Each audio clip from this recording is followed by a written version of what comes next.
Welcome to the Write Your Next Chapter podcast. This is how to live inspired. Let's go, my friends.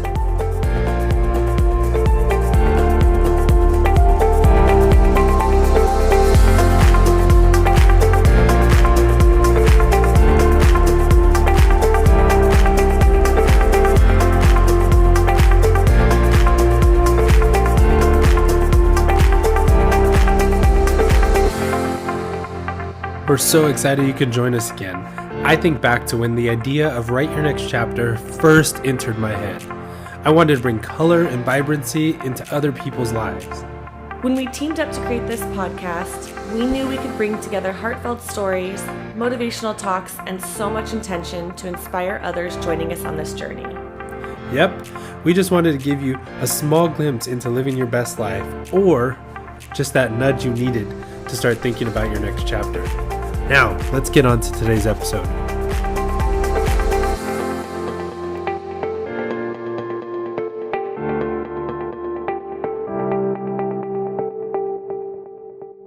All right, welcome back, guys, to another episode of the Write Your Next Chapter podcast. I'm here with my co-host, Chelsea, and we have a really cool guest lined up for you today. I love Nick. I'm so excited. Yeah, his name's Nick.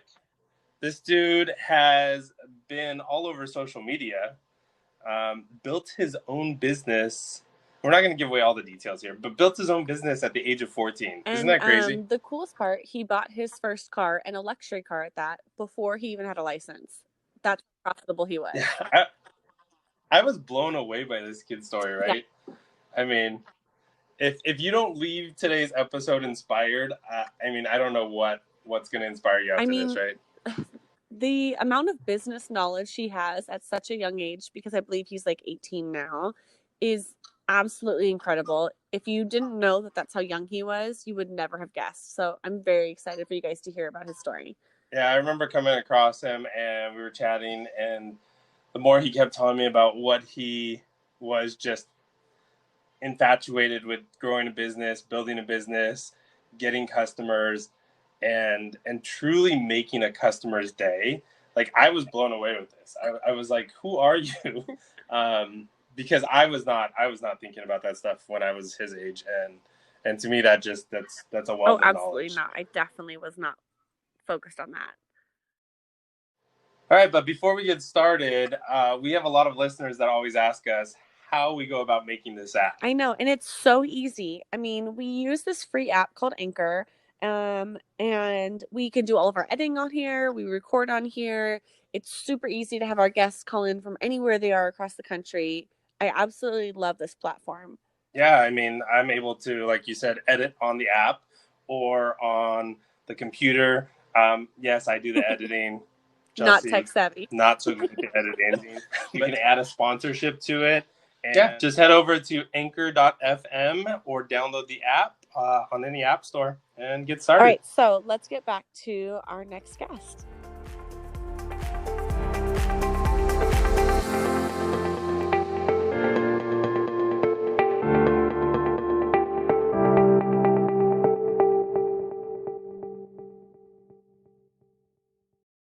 Hey, Nick. Hello. Nice to have you on. So yeah, Nick, welcome to our podcast. Thanks for dialing in. Of course. All right, I am super excited to share my story as well. So Vic shared with me a little bit beforehand, and he said that you started your first company at 14. Is that correct? Yes, it was February 21st of 2016 was when I first made my first Instagram post. And so what was your first business? Like, what are you doing? So my first business was a kid's craft item. It's called slime. It's made with mostly glue and laundry detergent. And why slime? I mean, I kind of assume like kids love gooey, gross stuff, but what decide like this is something that there's a market for and that you needed to make it? So when I initially started, I really just started out for fun, and I didn't really think of it as an entrepreneurial path. But then I started to discover that people were selling it on websites called Etsy and Shopify, and that started to like really interest me into it more. So, okay, so you make this for fun. and you realize you have a cult following for this and that you're going to sell it. So you said you posted on Instagram. Did you originally start on Etsy as well, or how did you decide where you would sell this? Yeah, so I first started on Etsy because I understood that I didn't have the marketing capability to be able to open a Shopify and create my own marketing tools because I didn't really have an audience at the time to market to, and then Etsy would kind of push your products as they were turning out well, and then you were getting good shipping times and then good reviews and all that kind of stuff.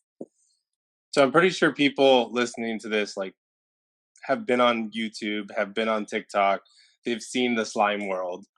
And to think that you were doing this 4 years ago, 4 years ago, it wasn't the fad that it is today. So like, did you think back then that you were gonna see the success that came with the whole slime fad? Absolutely not. It was quite crazy when I hit my first 1,000 followers, my first 10,000 followers, my first 100,000 followers. I really never expected it to take off in such a way that it did, because I was mainly just doing it for a hobby and as like a stress reliever with one of my friends.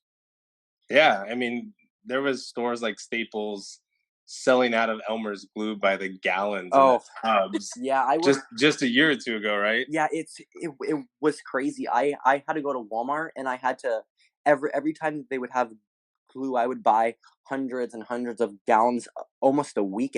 It felt like I was at Walmart buying hundreds of gallons of glue. All the glue was sold out. It was really intense. Yeah, this was 4 years ago. This was even before the fad became what it is today, and it Yeah, it's still is crazy. today. So, Yes. where did So, this idea come from? yeah, I'm dying to know. So I was actually in class. It was a Monday morning. I don't remember the date, but we had this thing. It was called tutorial, and basically a tutorial was made for all the freshmen in high school. It was kind of like a socializing platform. So every Monday from about 9:30 to 10:15, 10:30, all the freshmen would go in these assigned classrooms in order to find friends to make high school easier. And basically, I was sitting next to one of my friends. We weren't as good of friends, but I remember seeing her in middle school, and I remember looking over her shoulder, and I remember seeing her on Instagram looking at slime, and I thought it was like pretty cool that she was looking at slime, but I didn't quite know what it was, so I decided to spark a conversation up, and then we started talking about it, and then just about every Monday we would talk about it for the entire time. And then I became really interested in making an account. So I decided to start up an Instagram for literally completely fun. I remember buying my first bottle of glue. I remember buying my first actual gallon of glue a couple months later. But we really were just in it to have fun. Okay, so I'm really curious. So you said like 4 years ago when this got popular, you were gaining all these followers. I can't even imagine having 10,000 followers now. So do you know how many followers you have currently? Um, I don't continue it now, but when I did at my peak, one of my accounts hit 250,000 followers, and then the Oh other my, one was about 300 and maybe 20,000 followers. that's insane. Thank you. Yeah, it took a while for it to take off. I do remember my first video getting 10,000, or not my first video, but I do remember my first viral video hitting 10,000 views and me going, "Oh my gosh, I'm viral. Like I'm ready to drop out of school. Like this is all I want to do." Okay, so are your videos showing how you make it, what you use with it? What kind of videos are you curating? So I was going at two different markets. I would repost other people's videos, but I would also create my own content, which was mainly showcasing the products that I had in my shop in stock. The hardest thing about slime was understanding the market and understanding that there's more people into slime than just 12 and 13-year-old girls, that there's actual plenty of adults that are involved in the slime community and are interested in buying people's products for stress relief, arthritis, for their kids maybe, party favors. Wow. So, okay, you sound very well spoken when you're talking about business. Did you have any influences growing up, or where did you learn all of this from?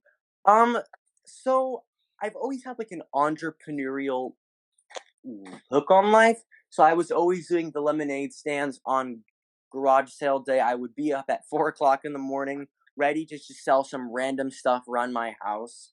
But I didn't really have a guide. I kind of just taught myself by making mistakes. Wow. That's really, really impressive. That's some Thank serious work ethic for a 14-year-old kid. you. Thank you.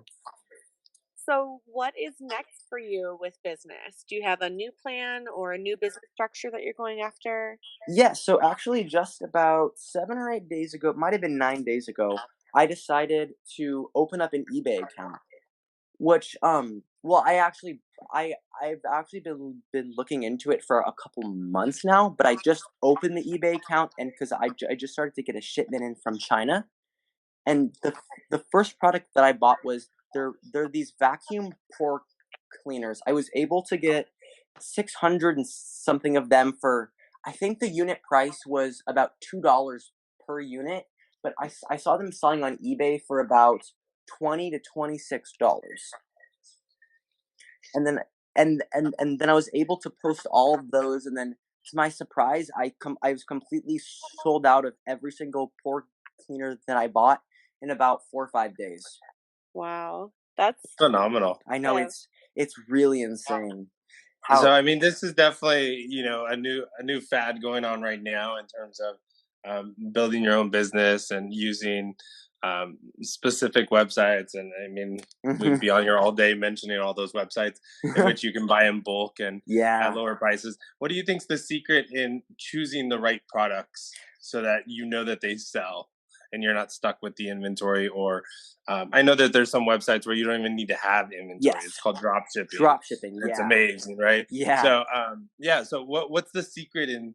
I mean, we can talk secret, but what's the secret sauce? What's the formula in terms of choosing the right products, or do you just take a chance on it? So every time I purchase a product, it's a it's an educated guess, I would say. So how I source products is I will go on eBay and then I'll just type in random items that I see around my house. And then with eBay, you're actually able to go in and see how many the person that's selling them has sold today, last week. So I try to gauge a product that's selling. The top seller sells between 10 to 50 items, and then I research them, and then if I'm able to find a product that has a profit margin of about 50 to 70%, and is selling quite a few, and the market's not too saturated, I will definitely take a risk and purchase a couple hundred of the items. The second that I get them, I just post them to eBay, and then I hope for the best. Really.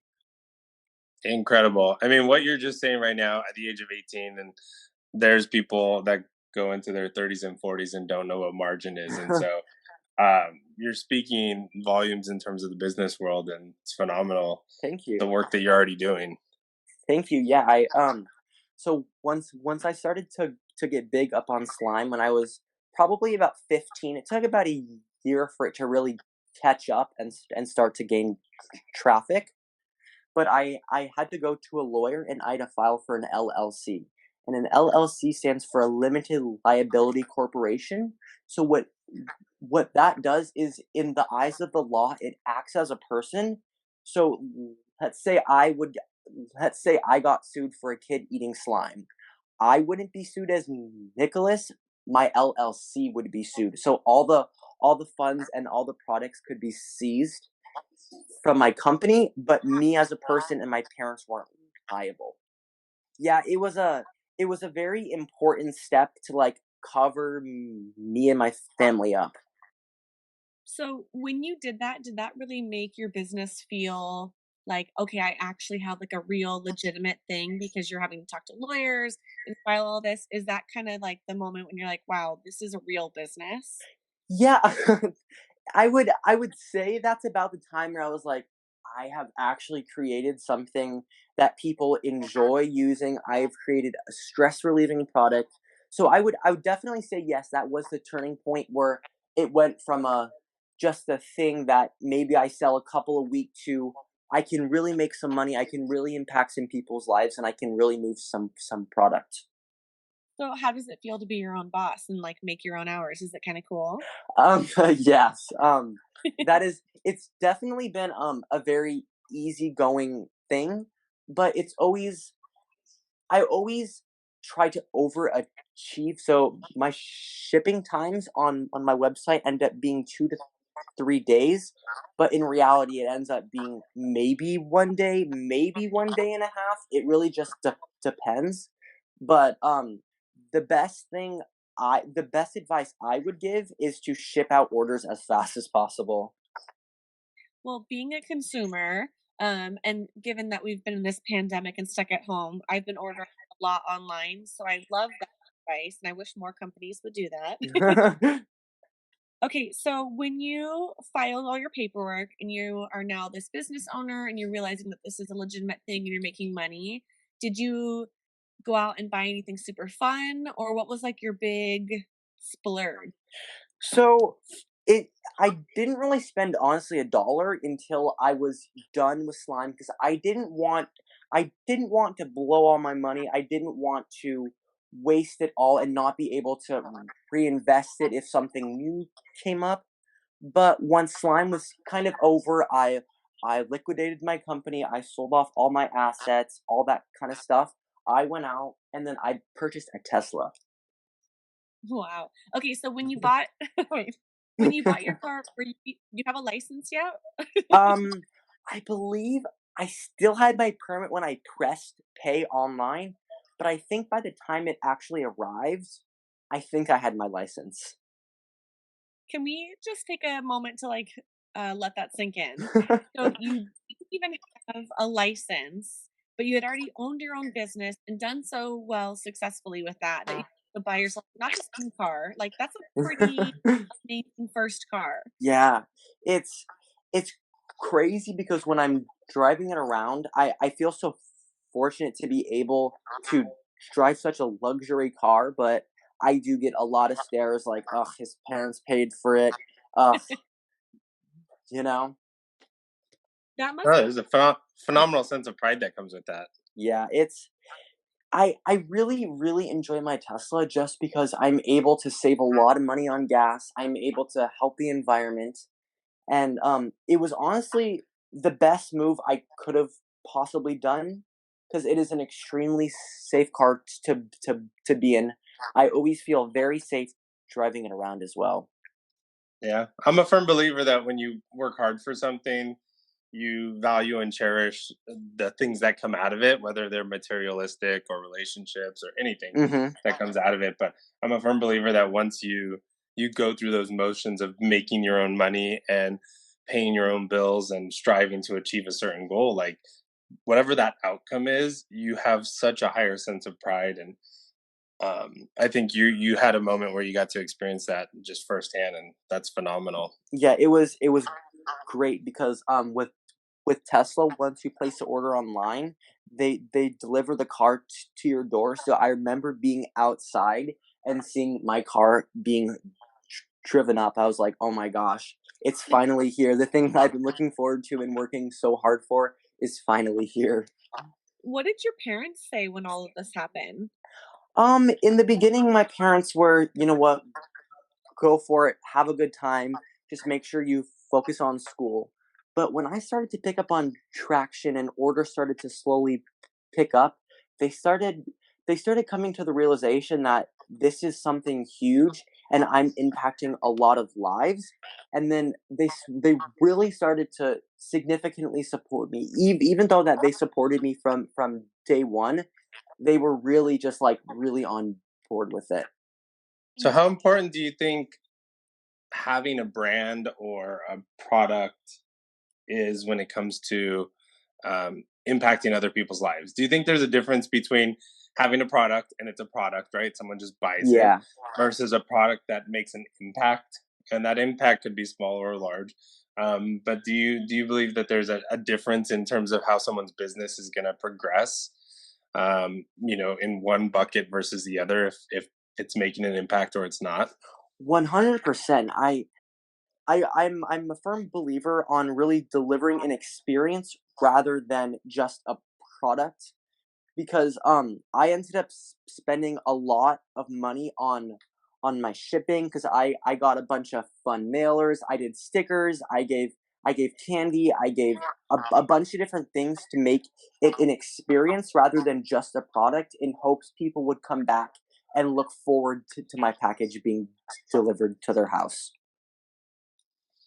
That's extremely thoughtful that I mean, that's like not just from a marketing perspective, but it speaks volumes that you really represent what you believe in and that you want it to be an experience. And even what you were mentioning with your new business endeavor, just about working extra hard for expediting shipping, that shows that you care about your consumer and you care about their experience. That's really smart. Thank It you. reminds me of a book that I'm reading right now. It's called The Power of Moments. It's by two brothers. Don't quote me on who the authors are, because off the top of my head, I'm totally not remembering it right now. But there is something magical about being able to create a defining moment. And by the sounds of it, you were able to create those moments when you started your first business venture, and now you're thinking in terms of moments now, especially like in the world climate that we're in right now, and people are home, they're shopping from home, a lot of online Yes. shopping. How do you create moments for them through that um, that less interaction, person to person interaction? So amazing job there too. Thank you. Yeah. So it was really hard for me, because I was trying to come up with a hit product for quite some years, and then I was really trying to, instead of make 20 products that would sell 5 a day, make one product that would sell 100 a day, 200 a day, and then I was finally able to come up with an item. It was called Strawberry Twizzler. It was a red slime. It would smell just like strawberries, and it was made with glue, laundry detergent, and a special kind of clay that was very, very hard to find, just because the demand was so high. But that item, that Strawberry Twizzler, ended up being such a hit that ended up being about 90 to 95 of the orders, or 90 to 95% of the orders that I was able to get. Wow. Yeah, it was it was very difficult creating a good experience, but also keeping your profit margins as high as possible. Oh, absolutely. But I feel like I can only imagine the sense of success that you must have felt when you finally nailed that product and like saw all that hard work kind of come to fruition. That must have been really satisfying for you. Yeah, it's a very key aspect is actually getting your pictures right. It really doesn't matter how good of a product you have, but if your pictures are bad, nobody's gonna want to click on the product. Nobody's gonna want to purchase the item.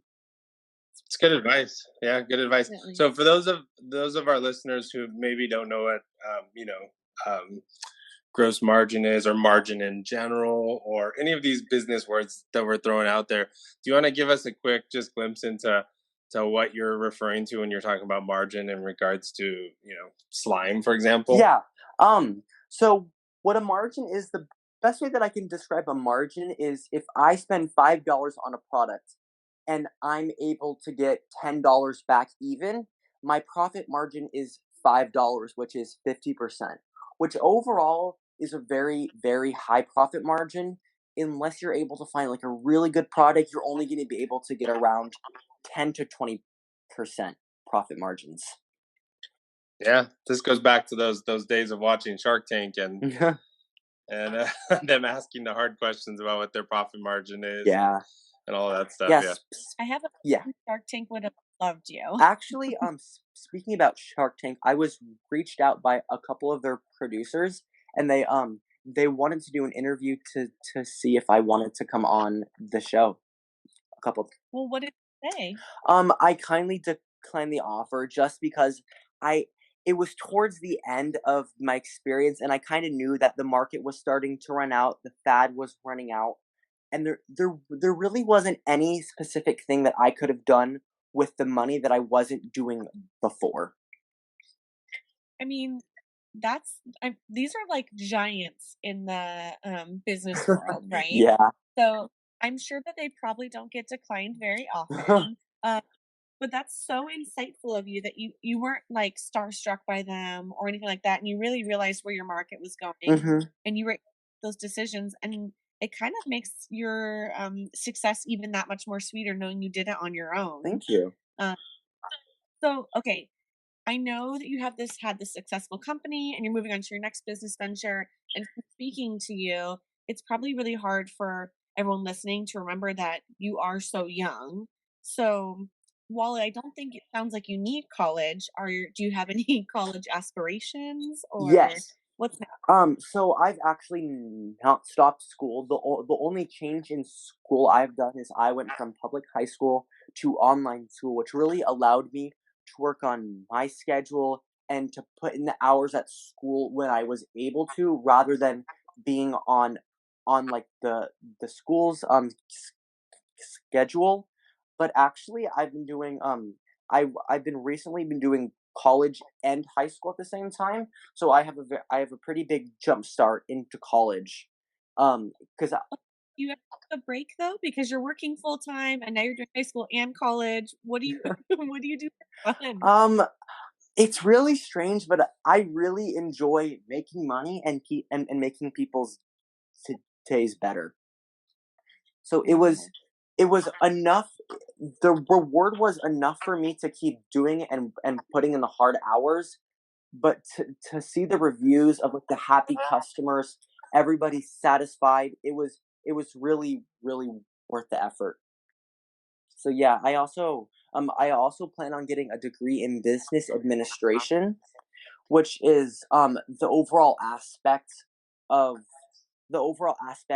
accounting, the math side of business, the analytics side of business, the marketing side of business. So it's a business administration degree is a very broad overview of the business spectrum. I mean, it sounds like you could teach the class on business, so I feel like perfect degree for you. Thank you. Yeah, I I really want to transfer to my top school is the University of Pennsylvania, but I'm keeping my fingers crossed, trying to keep my grades up, but also focusing on myself and my business at the same time.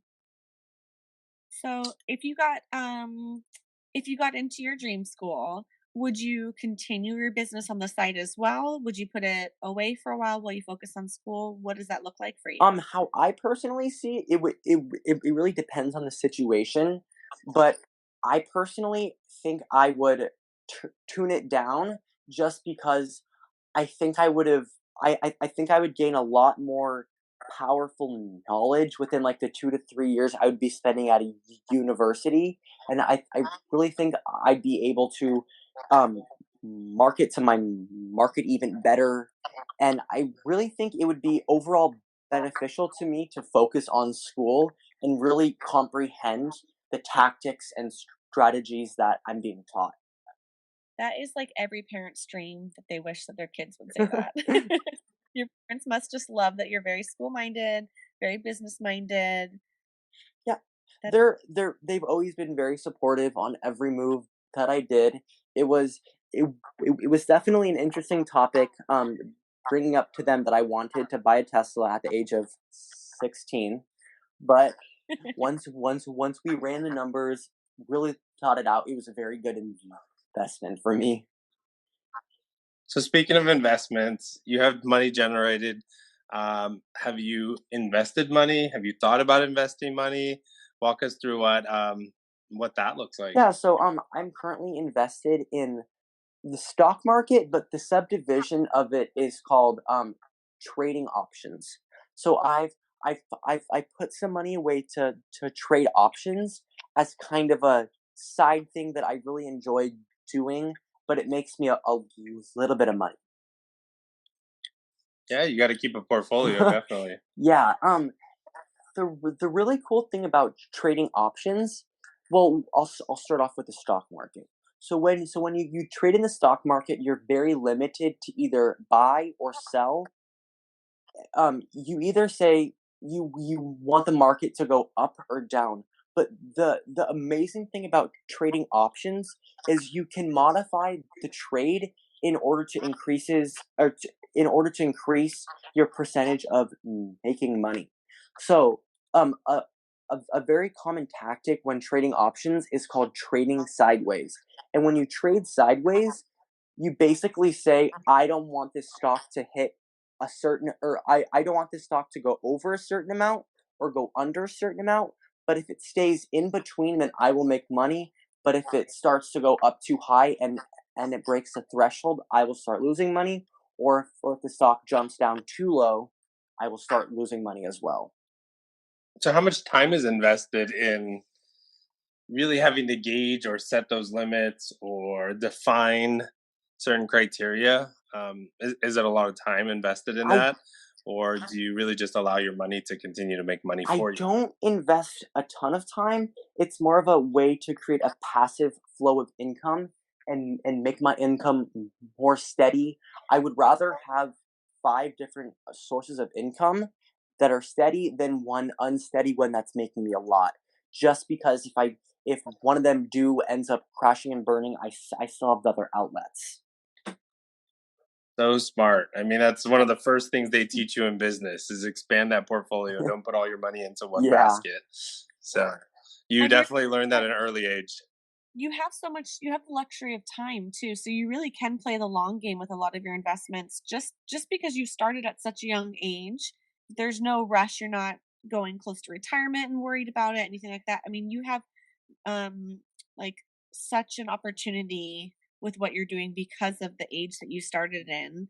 Have you encouraged any of your friends your age to start trying to do these things too, or what does that look like when you talk to your friends about this? I wouldn't say I encourage my friends, but I've hopefully I hope they agree, but I've hopefully taught them a couple things that they can take into their life and apply it to their personal job, their personal life, their school, in order to make them a better person and to think and to think smarter. I mean, I don't know about you, Vic, but I feel like if I had known Nick when I was in high school, I think some of your work ethic would have rubbed off on me for sure. Yeah, I think about what I was doing at 16, between the age of 16 and 18, and I definitely was not building a business. I definitely was not buying a car. I definitely was not thinking about the stock market. So you definitely set a path and you went right down it and knew exactly where you wanted to go. And by the sounds of it too, you had fun doing it. And I think that's such an important thing to remember too, is the passion behind what you do and how that comes across. And this project has been my project for quite a while, and I'm happy that Chelsea has joined me on this journey. And I found so much passion around it, and I know that when Chelsea and I connect over different podcast stories or anything like that, like we both are just enamored and just like, yes, this is so much fun. Let's get this person on. Let's talk about this. So I just love hearing that entire journey that you had, because I think that's the most important thing, is just have fun with it. Thank you. Yeah, it's been a lot of ups and downs. There's been a lot of days, weeks, even months where I'm like, like this is like really not going how I wanted it to go. My sales are down 70%. Like I'm not making money. My views are down, but it's really the overall journey that made it worth it rather than the day to day. I would say. Yeah. People don't see that, right? They see the end result. They see the test. Yeah, run. it's They, they see the YouTube video with the 10 million views, but they didn't see the journey that it took to get there. Yeah, I do agree with you. I'm gonna take Elon Musk. He struggled for years. He had to sell his house and he's to sleep in his factories just because he physically was not able to financially support him and his business. So he had to sacrifice a lot in order to keep his business up and running. And I really do believe that if you put in the hard work and the time, eventually you will get to a point where you are very satisfied. Even though the journey might take years, even decades, and a lot of bad days, a lot of just bad experience with customers, people taking advantage of you, people charging back to their cards, people leaving poor reviews. But I'm a very firm believer that every day you work on it, you're one day closer to reaching your end goal. Wow, I just got left with some of the most amazing information Thank and you. quotes ever. So I'm inspired to keep going after bigger and better things. I don't know about you, Chelsea. What's on your plate now? I mean, after you just heard Nick and everything he's accomplished, what's on your plate, Chelsea? Oh my gosh, I have no idea. I just no, I think I'll echo what you said. One of the things that I love about doing this podcast is because I feel like every time we have one, it's like you're listening to a motivational speaker and you get inspired by someone's story, or it makes you go, yeah, I've been putting this one thing off. I'm going to go do it now. I mean, I learned so much from everybody that we talk to in different, areas and different arenas, but the biggest takeaway is that you are all so motivating to people. And I think we need a lot of that. There's a lot of people right now during this pandemic with a ton of time on their hands. And maybe by listening to what you have to say, they'll take the plunge and say, yeah, I did want to start my own business, or I did want to try this, and maybe I'll do it because if he can do Yeah, it, I can do it. it is crazy because like for the first 6 months you see absolutely no results, and then and then maybe you'll have one good day, a good week, and then it'll go right back. But I do agree that people do have a lot of time, and if you want to start something, there's no better time than now, really. So, given that your business is on an online platform, would you say that this pandemic has proved helpful for your business because you are online and people are shopping online? Has that been like, have you been extra busy? I just started up eBay, but if you look at the stock market, Amazon and eBay are up about 20% after the pandemic started. So I would definitely say yes, but I don't have anything to gauge it off. Okay, that's fair. But yeah, Definitely. another thing that I missed is I I heard you were talking about online. So actually there were conventions when I used to do slime, but they were in-person conventions solely on slime, and there'd be about, I'd say, 1 to 5,000 people that would show up solely for slime, to buy slime, to trade slime, to talk to people in the community, really just connect with the community. And that was also something that would really inspire me when I would see people come up to my booth and be like, "Oh my gosh, I watch your videos on Instagram. You've inspired me so much. You've made my week better. You've made my month better. I really enjoy watching your videos." Wow. I didn't actually know that there were slime Yeah, conventions. I had no it's a idea. pretty thing, or it's a pretty easy thing to be like, I don't know, like that just sounds a little insane. But when you actually go and then you show up and there's 3, 4,000 kids and parents and adults and just everybody there excited to come in, excited to enjoy the experience, make the connections, buy the slime and stuff. The thing I really love when I'm listening to you talk is like I can tell how passionate you are about your business, that really intrigues you. But it seems like almost every question we ask, there's the business aspect, and then you keep going back to like making people happy or delivering on your good customer service. You're constantly going back to that experience that you were referring to. Was there a business or a person in your life that did that for you, and you were like, "Oh wow, I love that. I Yeah, want so to give people an actually experience." there was an experience. I don't remember what I was buying, but it was on Etsy. And basically with Etsy, your products have to be completely handmade. And I remember receiving a product. I really wish I could remember what it was, but I do remember receiving the product, and it had a personalized note thanking me for thanking me for thanking me for buying their product, and it was great packaging, and it really inspired me to think that your product is so much more than just the physical item, rather than rather than the entire experience. Okay, so that was kind of the catalyst for you saying, like, "I Yeah, want to emulate I would that in my definitely say business that was a model." strong motivation. Because that's not super common for business. Like, most businesses are like, "I'm for profit, I wanna make money, the bottom dollar is really all I care about." Not, a lot of companies really are concerned with their packaging or the delivery or how that makes the consumer feel once they've received it. Thank you. Incredibly thoughtful. Another aspect of slime that I really enjoyed is I was able to help people with arthritis and anxiety, just because slime does help with arthritis, and it is technically an anxiety reliever as well. So I was able to impact more people's lives than I could ever imagine in a positive way.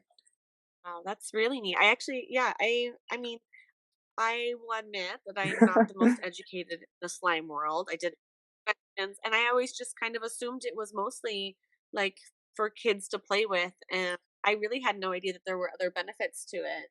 But that's really interesting and like neat that you were able to benefit, like Thank these you. people's lives benefited Yeah, from that. in an experience that really that I was able to tell myself you're doing the right thing is when I received an email. It was from an older lady. I'm guessing she was in her 60s to 70s. She told me that she has crippling arthritis, and the slime really helped her gain mobility in her hands without experiencing a lot of pain. And I honestly feel like that was the turning point where I was like, I'm really affecting these people's lives in such a good manner, and I want to continue what I'm doing. Wow. I mean, I can't even imagine how that must have felt. Knowing this just started as a hobby and it really turned into a passion, and then it actually became something that was really like improving other people's lives. Yes, It's got to be such a good feeling. really is an amazing feeling to be able to go through all my reviews and read everybody's story on how either their product got there fast, they really enjoyed it, it helped them with their depression, helped them with their anxiety, arthritis, it helped their disabled kid be more high functioning or focus on their school. Okay, so I know what you're doing now, and I know you have like this goal with school. So it sounds like you're someone who's very meticulous. You do research, you plan. I feel like no move happens without you making like very educated decisions. So what does the next like 10, 20 years, what does that next chapter look like? Like, let's say when you're done with school and you're successful with this digital platform, what is the goal or the dream So I job? would overall say long term, my my biggest my biggest goal I would say is to get my degree, as you said, and then find a really ethically good company and hopefully join that company as a business administration or in the marketing world, and understand the fundamentals on how they do it and the tactics, the logistics, their marketing strategies, and then be able to start up my own company where I really impact people's lives in a positive way. I mean, you should just at this point just run for president. I just say. So we've obviously talked about so many different things, over the last, 40, 45 minutes here. But if there was one thing that you can tell our listeners to kind of take away from your story, your journey up to this point, what's that one takeaway that you think someone can Don't give really up on learn your from? passion, no matter how unpromising it is at the time. In the long run, whether it be a week, a month, a year, you will succeed. You will change somebody's life in a positive way, and just keep at it. I love it. Yep. Anything else for Nick, Chelsea? Um, yeah, no, I just know like if I had my own company, I would Thank probably want you. you to run it. Or maybe when you have your own big company, you could hire me. Probably that way around. But I'm just, I'm all jokes aside. I'm so inspired by your passion for business and how you're able to couple it with like human care. And I think that especially with what's going on with the world right now, we need so much more of that. So don't ever lose that. I think that's so wonderful. And hopefully some other companies will be Thank you inspired by you from so listening to much. this. Yeah, it's been incredible. You've definitely had me walking away from this conversation even more inspired to continue the work that I've been doing with Write Your Next Chapter. And thank you once again, Chelsea, for coming along this journey with me and really understanding my scope for wanting to impact so many lives with just sharing stories and getting people to embrace their own personal story, because we all have our own story that's unique to us. And Nick, you're doing a phenomenal job, and I'm personally excited to want to be there every part of the way and see what comes next. So I'm going to continue to follow your journey, and I know every listener, once they listen to this podcast, they're probably going to reach out and want to figure out how they can follow you too. So we'll submit links on every platform we have as well. And thank you for being part of Thank you. I'm episode number honored. 6. Episode number 6 of many more to come. Well, thanks, Nick. We will let you enjoy the rest of the evening, and we do appreciate your time, and good luck with all of your other ventures. We know you don't necessarily need our good luck, because we know you're going to do phenomenal. But definitely, we appreciate you taking the time out to chat with us and help everyone else that's listening to fulfill some dream that they have, some goal, some aspiration. And like Nick said, make sure you have a defining moment in there for your customer, and Thank be you so much passionate about what you do. for inviting me and letting me be able to share my story. Definitely. Sounds like a And plan. there might be a part 2 down the road. Let's see I'm what excited. else the next few years hold for you. All right, Nick. Thanks. Have an amazing night. Thank We you will guys. talk to you again soon.